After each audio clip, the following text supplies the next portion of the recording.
106 crimes conjugaux ont été perpétrés dans notre pays en 2020 et 90 victimes sont des femmes. Mais dans ces drames, une petite lueur d'espoir. En 2019, 146 femmes ont été victimes de ces crimes conjugaux. Cette petite lueur d'espoir esquissée par le ministre de la Justice, c'est la baisse des crimes conjugaux envers les femmes en 2020 en France. Mais en réalité, 2020 fait figure d'exception et cette baisse est un véritable trompe-l'œil. Pourquoi ? Réponse dans Factu. Jetons tout d'abord un œil à cette courbe. Voici l'évolution des crimes conjugaux contre les femmes depuis 2006, année du début des recensements par le gouvernement. En rouge, les chiffres officiels communiqués par le ministère de la Justice. En bleu, ceux du collectif féminicide par compagnon ou ex. Les chiffres sont clairs.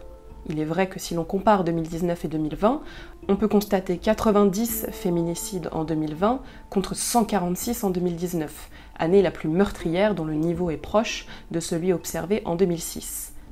2020 serait même la première année depuis 2006 que le nombre de femmes victimes de ces crimes ne dépasse pas une centaine. Et ce que les chiffres ne disent pas, ce sont les raisons de cette baisse. Elle pourrait paraître encourageante, mais la réalité est tout autre. La première explication tient au fait que beaucoup de séparations entre les couples n'ont pas eu lieu lors du premier confinement en 2020.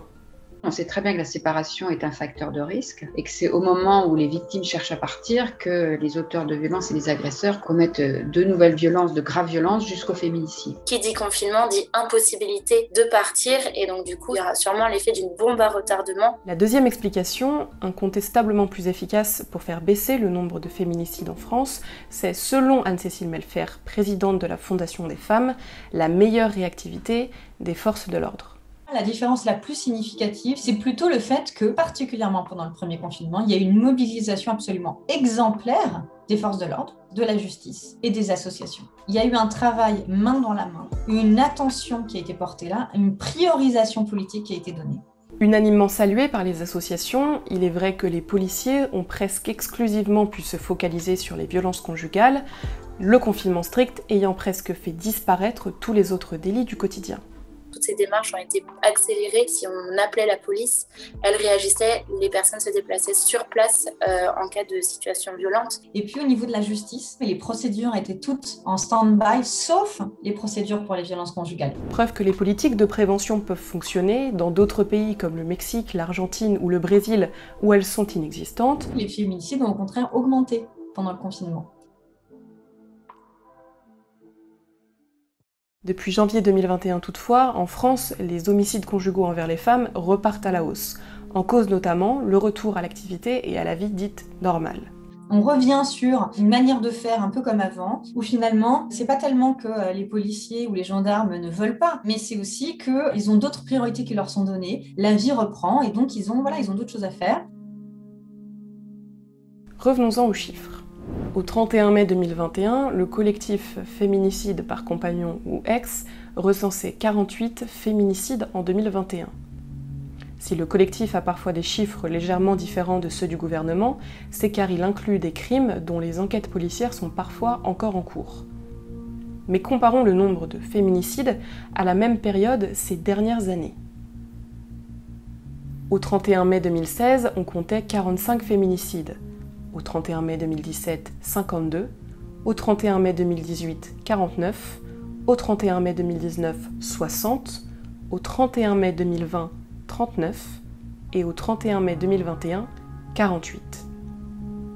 On peut clairement constater que les chiffres de 2021 sont semblables aux moyennes observées ces dernières années, en excluant 2020, année d'exception due au confinement.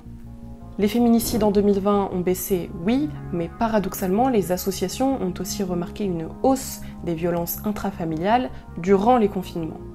On a eu une augmentation durant l'année 2020 de 70% d'appels entrants et on voit que le nombre d'appels continue à être important, même s'il est moindre aujourd'hui qu'il n'a été au printemps 2020.